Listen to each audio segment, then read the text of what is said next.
Hi friends, welcome to our channel. అవనీకి తెలియకోకుండానే అవని కోసం ధర్నాకి దిగుతారు కదా దయాకర్, స్వరాజ్యం ఫ్యామిలీ అంతా కూడా. ఇక ఇంటి ముందు కూర్చొని అక్షయ్ డౌన్ డౌన్ తల్లిని బిడ్డని ఒకటి చేయాలి అని చెప్పేసి ఒకటే గొడవ చేస్తూ ఉంటారు. అదే సమయంలో ఆఫీస్లో అవని నా బిడ్డను నేను ఎలా దక్కించుకోవాలో, ఏ దారిలో వెళ్తే నా కూతురు నాకు దగ్గరవుతుందో బాగా తెలుసులేండి, నా వర్క్ నేను చేసుకుంటాను అని చెప్పేసి ఆఫీస్లో అవని బిజీగా వర్క్ చేసుకుంటూ ఉంటుంది.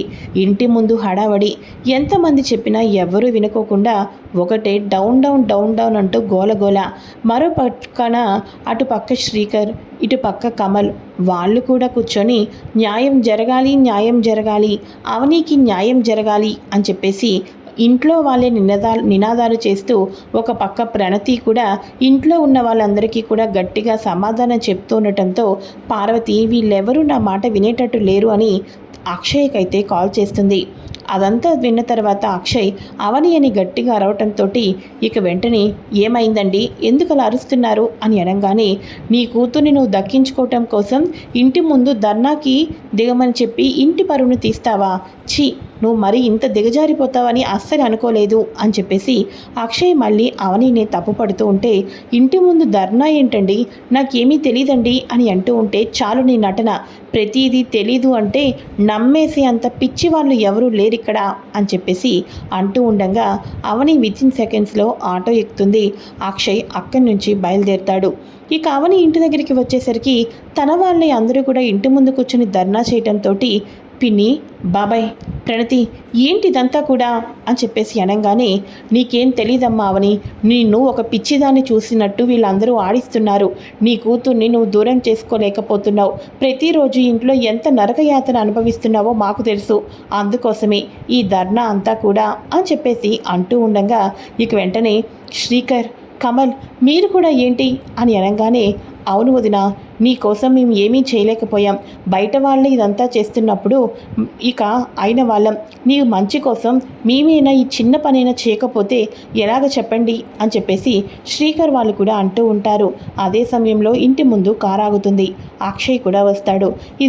ధర్నానంతా కూడా చూసిన తర్వాత అక్షయ్, అవని ఈ ఇంటి పరువు పోగొట్టాలి అని నువ్వేమైనా కంకణం కట్టుకున్నావా అని నిలదీస్తూ ఉంటే, అయ్యో అసలు వీళ్ళందరూ ఇలా చేస్తున్నారన్న విషయం నాకు కొంచెం కూడా తెలియదండి, లేకపోతే ఈ ధర్నా జరిగేటట్టు నేనెందుకు చేస్తాను అని చెప్పేసి అవని నెత్తితో తల కొట్టుకొని మరీ చెప్తూ ఉంటుంది. పల్లవి, ఆహాహా, ఎన్నెన్ని నాటకాలు ఆడుతున్నావు, అత్తయ్యని మెట్ల మీద నుంచి తోసిన రోజు నుంచి ఇప్పటిదాకా ప్రతిదీ అబద్ధమే, ప్రతిదీ మోసమే, ప్రతి విషయంలోనూ కూడా అంత మంచిదానిలా నటిస్తావు, వెనకాతలు చేయవలసినవన్నీ చేసేసి అయ్యో రామా నాకేమీ తెలియదండి అంటే ఎలా అవని, కనీసం దొరికిపోతున్నావన్న విషయం కూడా నీకు తెలియకోకుండా మరి ఇంత చండాలంగా తయారయ్యావని అస్సలు అనుకోలేదు.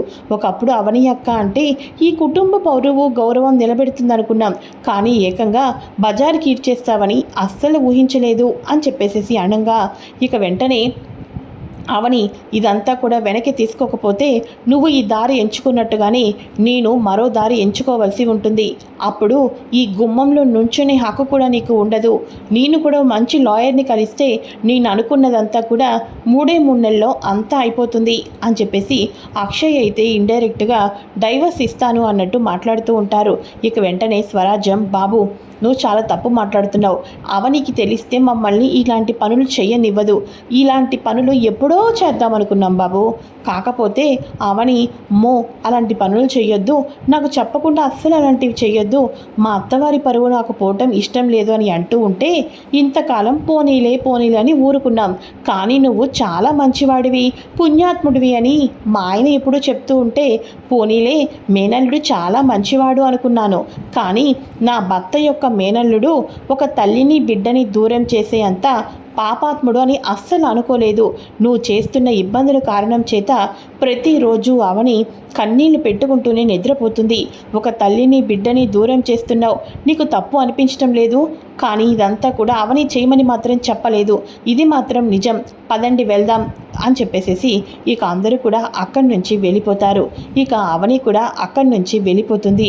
అమ్మో అమ్మో అమ్మో అమ్మో, అవని అక్క మైండ్ క్రిమినల్ మైండ్, తన మీదకి ఏమీ కూడా తప్పు లేకోకుండానే జరిపించవలసినవన్నీ జరిపించేస్తుంది.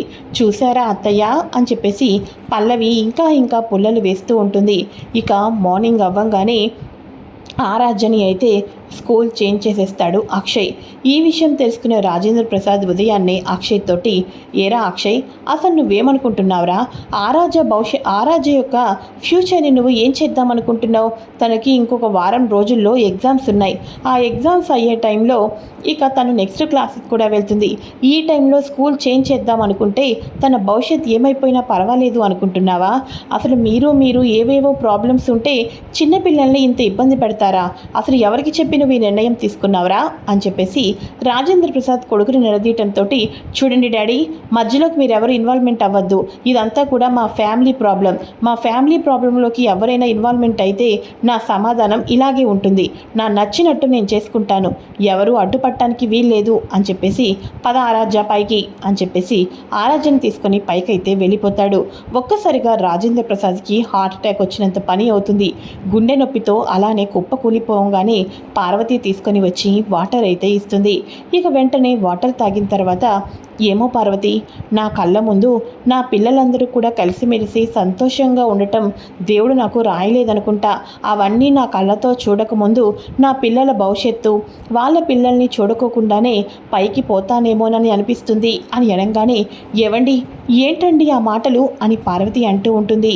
ఏంటా, నేను ఇక నా కన్న కొడుకులో నుంచి ఇటువంటి మాటలు వస్తాయని ఎప్పుడూ అనుకోలేదు. చివరాఖరికి వాడి కోపం తండ్రి మీద కూడా చూపించాడు. రేపో మాపో తల్లి మీద కూడా చూపిస్తాడని అర్థమైపోయింది. ఇక వాడికి కట్టలు తెంచుకున్న ఆవేశం దేనికి? కన్న కూతురు లైఫ్ పాడైపోతుందన్నప్పటికీ కూడా ఆవేశంలో నిర్ణయాలు కరెక్ట్ కాదు. కానీ ఈరోజు ఇదంతా చూడటానిక నేను బ్రతికి ఉన్నాను అని అనిపిస్తుంది అని చెప్పేసి ఇక రాజేంద్ర ప్రసాద్ లోపలికైతే వెళ్ళిపోతాడు. ఇక వెంటనే, ఏవండి, మీకు బీపీ ఎక్కువ అవుతున్నట్టుంది, ముందు ఈ ట్యాబ్లెట్ వేసుకోండి అని అనగానే, ఎన్ని ట్యాబ్లెట్లు వేసుకుంటే ఏంటి పార్వతి? ఇక నా పిల్లలు సంతోషంగా ఉండాలని కోరుకుంటాను. ట్యాబ్లెట్లు వేసుకున్నంత మాత్రాన నా కళ్ళ ముందు పరిస్థితులన్నీ కూడా చక్కబడిపోతాయా? నిజం చెప్పు నువ్వే అని అనగానే, ఏం చేస్తామండి, అవని అటువంటి పని చేయకపోతే అందరం కలిసి సంతోషంగా ఉండేవాళ్ళం కదా అని అనగానే, అవని అవని అవని అవని నీకు కూడా పెద్దరికం వచ్చింది, కానీ ఎవరు ఏంటో తెలుసుకోలేకపోతున్నావు పార్వతి. అవని వచ్చి సంవత్సరం అయిందా, 2 సంవత్సరాలైందా, 10 ఏళ్ళు అయ్యింది. 10 ఏళ్లలో 9 ఏళ్ళు కూతురుగా కనిపించింది. కానీ ఈ సంవత్సరం లోపలే అవని గురించి నీకు అంతా కూడా తారుమారు అయిపోయినాయి. ఈ టైంలోనే నువ్వు ఆలోచించుకోవాలి. ఇంతకాలం మంచిగా ఉన్న అవనిలో మార్పు ఎందుకు వచ్చింది? ఇక అవని గురించి ఇంట్లో ఇంకెవరైనా చెడు చేయటం కోసం అవని మీద నీకు చెడ్డ ప్రయోజనం, చెడు కనిపించేటట్టుగా పక్క నుంచి ఎవరైనా రుద్దుతున్నారా అన్నది ఒక అత్తగా నువ్వే అంతా కూడా తెలుసుకోవాలి. ఈరోజు నా బిడ్డల విషయంలో నేను ఎంతగానో బాధపడుతున్నాను. రేపో మాపో ఈ ఇంట్లో ఎటువంటి పరిణామాలు చోటు చేసుకుంటాయా అని ఇంకా భయంగా ఉంది. అవని ఉంటే ఈ కుటుంబం అంతా కలిసిమెలిసి సంతోషంగా ఉండటం కోసం ప్రయత్నం చేసేది. కానీ నా కోడలు అవని వెళ్ళిపోయిన తర్వాత అంతా పోయింది. ఇక పెద్దరికంతో ఎవరేంటో అన్నది తెలివితేటలతో నువ్వు తెలుసుకోలేకపోతున్నావు అని చెప్పేసి రాజేంద్ర ప్రసాద్ అయితే అంటూ ఉంటాడు. ఆ మాటలన్నిటికీ కూడా ఒక్కసారిగా పార్వతి అయితే బాధపడుతుంది. ఈయనలో ఇంత బాధను నేను ఎప్పుడూ చూడలేదు. నోటి వెంట రాకూడని మాటలు కూడా వచ్చాయి. పదే పదే పదే ఎవరేంటో తెలుసుకోవాలి అని అంటున్నారు. నేను ఏం చేయాలి? అవని గురించి ఎన్నిసార్లు అని చెప్పేసి బయటపడుతున్నాయి. అలాంటి అవనిని ఒకసారి క్షమిస్తాం, 2 సార్లు క్షమిస్తాం, పదే పదే అసలు ఎలా క్షమిస్తాం అనుకుంటున్నారు అని చెప్పేసి అనుకుంటూ ఉంటారు. అయితే ఇక ఇదిలా ఉండగా మొత్తానికి అయితే పల్లవి తన తండ్రితో ఫోన్ మాట్లాడుతూ ఉంటుంది. ఫోన్ మాట్లాడుతూ, డాడీ, ఈరోజు నేను ఏ ప్లాను చేయకోకుండానే బావగారి దృష్టిలో అవని ఇంకాస్త మెట్టు దిగిపోయిందనే చెప్పాలి.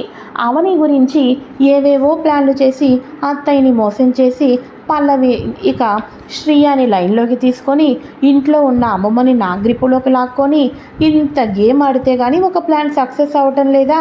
అలాంటిది ఈరోజు వాళ్ళ ఇంట్లో అంతలో వాళ్ళే ఇక్కడికి వచ్చేసేసి ఇక ధర్నాకి దిగి ఇంటి పరువంతా బయటకు లాగారు. బావగారు కొంచెం లేటుగా వచ్చే లోపల మీడియా వాళ్ళకి ఇన్ఫర్మేషన్ ఇద్దాము అనుకున్నాను. కానీ లోపల బావగారు వచ్చి వాళ్ళైతే వెళ్ళిపోయారు. కాసేపు ఆలస్యం అయితేనా పక్కకు వచ్చి మీడియాకి వచ్చి ఇంటి పరువంతా తీసేటట్టు చేసేదాన్ని డాడీ అని చెప్పేసి పల్లవి తన తండ్రితో మాట్లాడుతూ ఉంటుంది. ఇక తన భర్త చెప్పిన మాటల్ని విని బయటకు వచ్చి అదే ఆలోచిస్తూ బాధపడుతూ ఏం చెయ్యాలా అని అనుకుంటూ ఉండగా పల్లవి తన తండ్రితో మాట్లాడుతూ ఉండగా పల్లవి కపట నాటకాలు అన్నీ కూడా తెలుసుకొని పార్వతి షాక్ అయిపోతుంది. ఇది ఫ్రెండ్స్, ఇక పల్లవి యొక్క నిజస్వరూపం తెలుసుకున్న తర్వాత కథలో ఎటువంటి మలుపులు రాబోతున్నాయో కూడా ముందుగా తెలుసుకోవాలి అనుకుంటే ఛానల్ని సబ్స్క్రైబ్ చేసుకొని పక్కనే ఉన్న బెల్ ఐకాన్ని క్లిక్ చేసి ఆల్ ఆప్షన్ని సెలెక్ట్ చేసేయండి. Thanks for watching friends. Bye. Hi friends, welcome to our channel